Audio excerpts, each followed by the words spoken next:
sometimes groups of people come together that you wouldn't expect to be coming together, and that's just how it happens. So yeah, Tuesday I'll be at a party. I don't know who's gonna be there. I don't know whose party it is or what's gonna go down. Cierra Ortega has officially had enough. After getting dragged online for showing up at Nic and Olandria's Halloween party, she's firing back, and this time, she's not holding anything in. The same night that fans accused her of crashing the event, Cierra went live and dropped a message that has everyone talking. She said embarrassment doesn't exist, that she's unbothered, and that no one, especially the internet, can tell her where she can or can't go. And the way she said it was bold. So here's what actually happened at that party and why the internet can't stop talking about it.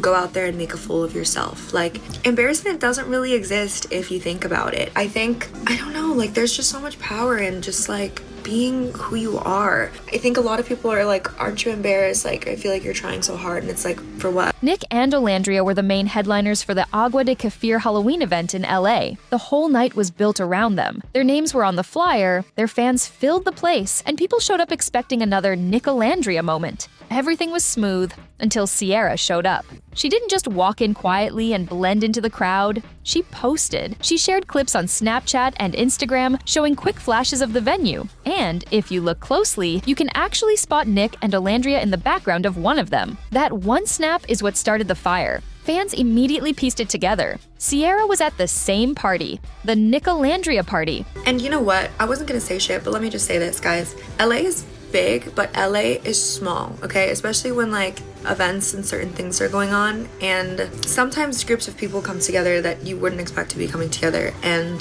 that's just how it happens. So yeah, Tuesday I'll be at a party. I don't know who's gonna be there. I don't know whose party it is or what's gonna go down. All I know is I'm gonna show up and look good, or try to. And that's where my focus is. Now, some people thought it was no big deal. She lives in LA, it's a public event, right? But others felt it was way too close for comfort, considering her history with Nic. They called it crashing. They said it looked like she was trying to insert herself back into the spotlight. And to make things worse, someone filmed her dancing near the stage when the DJ played Don't Chaw. You know, the song with the lyric, "Don't you wish your girlfriend was hot like me?" That's when the tone online flipped completely. Within minutes, clips were spreading on TikTok and Reddit threads titled things like, "Cierra showing up to NicOlandria's party is crazy." Comment sections filled with jokes, memes, and accusations. Some said she planned it just to get attention. Others said it was a coincidence, but either way, she became the center of the story. And as usual, Cierra noticed. She saw the comments, the videos, and the dragging, and instead of hiding, she went live. She didn't name names, but everyone knew what she was talking about. That's when she finally fired back, explaining why she showed up, how she really feels about the hate, and why she says embarrassment just doesn't exist for her. So, after a full day of getting dragged online, Cierra finally went live. And let's just say, everyone tuned in. People were waiting to see if she'd apologize, explain, or just ignore it. But the moment she started talking, it was clear this wasn't a typical damage control live. She looked calm, collected, and completely in her zone. Now, I'm not going to tell you what she said. I'll let you hear it for yourself. Because once you watch this clip, you'll understand exactly why the internet couldn't stop talking about it. How do you deal with negativity? Honestly, a lot of people have asked me this question. And like, here's what I'll say. I am human. I think obviously you guys see highlights of a lot of things, and some days are harder than others. But what I will say is like, I've heard and seen it all at this point. Like earlier on in this journey, it was really a lot for me. And now I'm kind of just like numb to it. Like it really just ricochets off of me, because I came to a point where I realized like nothing any of these people are saying is ever true.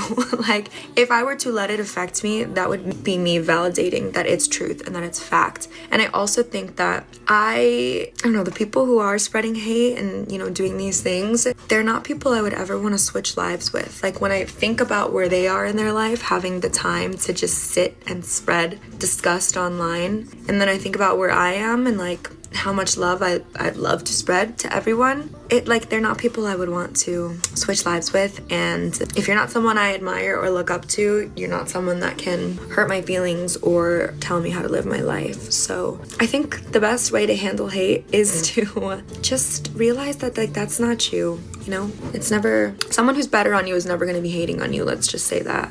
They don't have the time or the energy to, you know? How do you keep posting despite all the slander you get? Isn't it embarrassing? No, it's not. Let me tell you guys something. Embarrassment. I saw a video the other day that said embarrassment is an underexplored emotion. Go out there and make a fool of yourself. Like, embarrassment doesn't really exist if you think about it. I don't know, like, there's just so much power in just like being who you are. I think a lot of people are like, aren't you embarrassed? Like, I feel like you're trying so hard, and it's like, for what? Posting my life? Like, no. If anything, you're not trying hard enough, Susan. Like, I'm not scared to be seen trying or just being me. Like, that's the part that changed everything. The second she finished, the chat exploded. People had opinions. Some said she handled it like a pro, confident, unbothered, and secure. Others felt she was dodging accountability, brushing everything off like it didn't matter. But what everyone agreed on is this: Cierra wasn't hiding anymore. She faced it head on, in her own words. And whether people liked it or not, she owned her narrative. And that's where things really started to split, because the internet couldn't decide if she was empowering or just being petty. The second Cierra's live ended, social media turned into a war zone. Within minutes, clips from the stream were everywhere. TikTok edits, Reddit threads, YouTube shorts, even screenshots floating around on X. It was like everyone had been waiting to pick a side. Some fans were cheering her on. They said this was Cierra finally taking her power back, that she'd spent months being mocked, and now she was standing tall. Comment after comment called her real, raw, and unbothered in the most iconic way. People loved that she didn't cry or explain too much. They said, "See, this is how you move when you're over it." But the other half of the internet saw it completely differently. They thought the live was one big performance, that it wasn't confidence, it was deflection. One viral tweet said, "She's acting like she's above the drama while still talking about the drama." Another post claimed she was using the backlash for engagement because, like it or not, every Cierra clip was getting views again. That's the thing about online narratives. Once the comments start rolling, people stop caring about facts. It becomes about energy. And Cierra's energy was loud, calm on the surface, but undeniably intentional. You could almost feel that she knew exactly what she was doing. By the next morning, the hashtags told the story. Hashtag Cierra Unbothered started trending on TikTok. Under it, you'd find everything from support edits, soft focus montages with affirmations, to parody videos mocking her "embarrassment doesn't exist" line. One creator even titled their video, "Embarrassment Does Exist, Exhibit A." It was messy, but it kept everyone watching. What really fed the fire, though, were the fan pages. Nic and Olandria supporters reposted her old clips and compared them to her new ones, saying she still hadn't moved on. Cierra supporters clapped back, reminding everyone that she has every right to go to a public event and live her life. One comment summed it up perfectly. When a man moves on, he's maturing. When a woman moves on, she's seeking attention. The double standard is wild. That quote started circulating on X and Reddit, sparking threads hundreds of comments long. People started unpacking the whole idea of what it means to move on publicly. Is it attention-seeking, or is it self-healing in front of millions who watched your heartbreak happen live on TV? And here's the interesting part. Even the neutral viewers couldn't look away. They didn't necessarily pick a side, but they kept watching to see who'd react next. Every time Cierra posted, Nic liked something, or Olandria shared a story, the algorithm revived the feud like it was brand new. It's almost like the fandom became its own character, constantly looking for the next plot twist. By day 2, commentary channels had their thumbnails ready. Cierra versus NicOlandria, the rematch no one asked for. Each one pulled in hundreds of thousands of views. Everyone had an angle, from body language analysis to what she really meant when she said she's unbothered. The more people debated, the more relevant she became. But beyond the noise, one thing stood out. Cierra didn't post a single follow-up. No apology, no clarification. She just disappeared for a bit. And that silence spoke louder than anything she said on live. Because when the whole internet is begging for a reaction and you give them nothing, that's power in its own way. Still, the question lingered, was this growth or strategy? Was she truly over it, or just learning how to control the narrative better this time? Whatever the answer, one fact is clear. The conversation around Cierra's live stretched way beyond that single night. It became part of the bigger story of how influencers and reality stars navigate public backlash, how audiences project emotions onto them, and how quickly the line blurs between real healing and performative confidence. And just when people thought the drama might fade, things took another turn. Because fans started bringing Nic and Olandria back into the conversation, and that's when everything got even messier. Just when the noise around Cierra's live started to settle, the internet did what it always does. It dragged Nic and Olandria right back into the middle of it. It started small. A few fan edits began mixing clips of Cierra's live with old villa footage of her and Nic. Then someone posted a side-by-side TikTok. On one side, Cierra saying, "Embarrassment doesn't exist." And on the other, Nic and Olandria smiling at the party that same night. That edit alone crossed 1 million views in 24 hours. From there, every post they made got a new layer of meaning. If Olandria posted a dance video, people said it was shade. If Nic liked a random comment, people turned it into a hidden message. It didn't matter whether they actually reacted, the internet decided they did. Fan pages split into mini camps. One side defended Nic and Olandria, arguing that they've stayed respectful and minding their business. The other side claimed their silence was performative, that not addressing Cierra directly was its own kind of statement. Even innocent moments were turned into clues. Someone spotted a background song in Olandria's story, and because it had the lyric, "She's gone and never coming back," the comment section exploded. Dozens of people claimed it was a subliminal message aimed at Cierra. I'm never going to apologize for that. I'm never going to be embarrassed of it. If anything, you should ask yourself, like, it's embarrassing that you're so bothered about someone else just like existing. Weird. Do I still talk to anybody from the show? Yes, I do. But people are so toxic and insane that, like, I think all my relationships and like friends and romantic are just a part of my life that I'll probably keep private for a really long time, just for their sake. Like, I can handle a lot, but no one around me deserves that. How do you stay so unbothered even though everyone was against you? I need advice. You have to let yourself be bothered before you can be unbothered. Like, before I got to the point that I am now, I was like pretty fucking bothered. And I think I was very obvious about that, shamelessly. And I think it's just like a wave, like it's an ebb and flow. If you don't try to suppress that and you just like let it out, you grow from it and you learn from it. And once those emotions release from your body, like they won't come back. And now, I mean, I've been called every name in the book. I've been called out for so many things. And like, I don't feel like the same person I was a month ago. I just feel like I have this force field around me where like, can't shit rock me right now. How do you move on from a guy that's not appreciating you? Go. The longer you are holding on to a guy that doesn't appreciate you, the longer you are closing off that opportunity from finding the guy that does appreciate you. So don't settle for less, because you deserve more. But here's the truth. There's no confirmation that any of it was intentional. That didn't stop the theory threads from spreading. And then there were the creator reactions. Commentary accounts jumped on it fast. You know, the ones that say, okay, let's unpack this because the timeline's messy. One creator argued that all three of them were being strategic, saying, this is classic PR loop. They don't even need to post together. Just existing in the same trending topic keeps everyone's names alive. Another countered that it's not PR at all. It's a human mess, just amplified by fame. Still, the numbers don't lie. Nic and Olandria's recent posts saw engagement double after the party night. Cierra's following ticked upward again. Every time someone uploaded a new breakdown video, the comment sections filled with the same phrase. We're all watching the same show, just different episodes. And maybe that's the real reason the story won't die.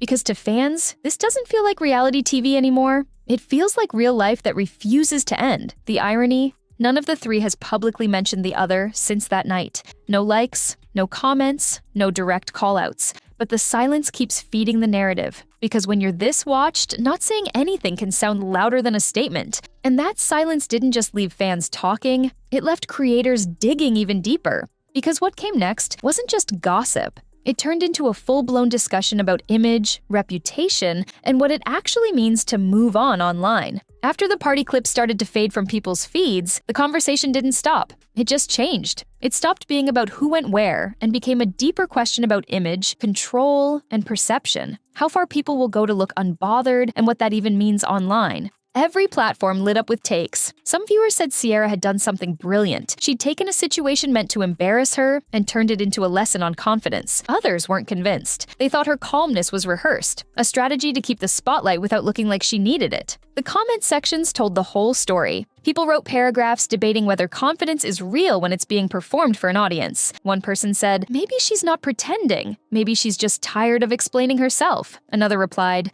if you're really over it, you don't need to say it out loud. And just like that, what began as gossip turned into a conversation about authenticity in public life. Psychology-focused pages soon picked up the topic. They talked about something called digital armor, the way influencers project strength until it eventually becomes part of them. One line that went viral summed it up perfectly. "If you act unbothered long enough, eventually you are." That quote spread everywhere because it made people look inward. Then came the trend. Clips from Cierra's live were remixed into edits, memes, and even motivational posts. Her quote about embarrassment stopped belonging to her. It became public property. People used it under videos of awkward fails, gym mishaps, cooking disasters, moments where they refused to feel ashamed. It was almost poetic. The same line that started as defense became a movement about letting yourself be seen trying. And whether she planned it or not, Cierra had flipped the narrative. She was no longer the girl who crashed a party. She was the girl who turned backlash into a brand of confidence. That's not luck, that's presence. She didn't silence the conversation, she redirected it. But there's a cost to that kind of control. When your image is built on resilience, the internet expects you to stay strong forever. You can't disappear without people asking what happened, and you can't react without it being labeled as weakness. It's the endless trade-off of living online. The more you prove you're unbothered, the less room you have to just be human. And that's where things stand now.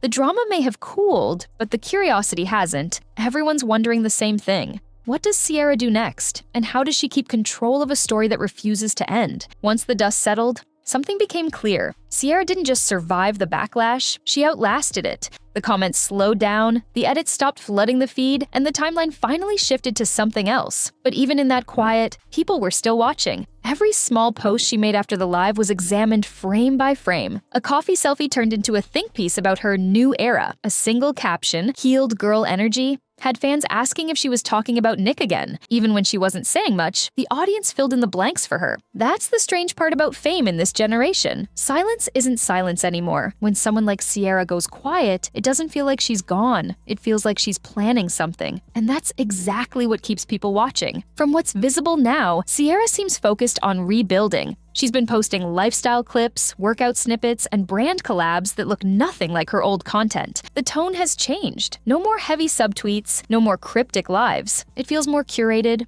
more intentional, almost like she's separating the person from the narrative. And maybe that's the smartest thing she could do. Because after you've been defined by drama, the only real power move left is peace. But not the kind of peace you announce, the kind you just live. Still, the internet hasn't forgotten. Whenever Nic and Olandria pop up together, someone brings her name back into the mix. The comments always find a way to connect them, even when the story should be over. It's proof that online narratives rarely end. They just rest until something reignites them. But here's the difference now. Cierra doesn't seem to be playing defense anymore. She's not responding, not explaining, not trying to correct the record. And in a world obsessed with reactions, not reacting might be her boldest move yet. Because when you've already been through public judgment, the real win isn't proving people wrong. It's showing them you've moved past needing to. And that brings us to the bigger picture. What this whole story says about fame, perception, and the cost of staying visible in a world that never stops watching. When you strip away the edits, the memes, and the commentary, this story says something larger about how fame works today. Because in 2025, visibility is its own currency, and the people who know how to control it often outlast the people who try to shame them for it. Cierra's story isn't just another round of online drama. It's a study in what happens when the internet gives you a label and you decide not to wear it. She was called desperate, embarrassing, attention-seeking, yet here she is, still part of the conversation long after most critics moved on. That's not by accident.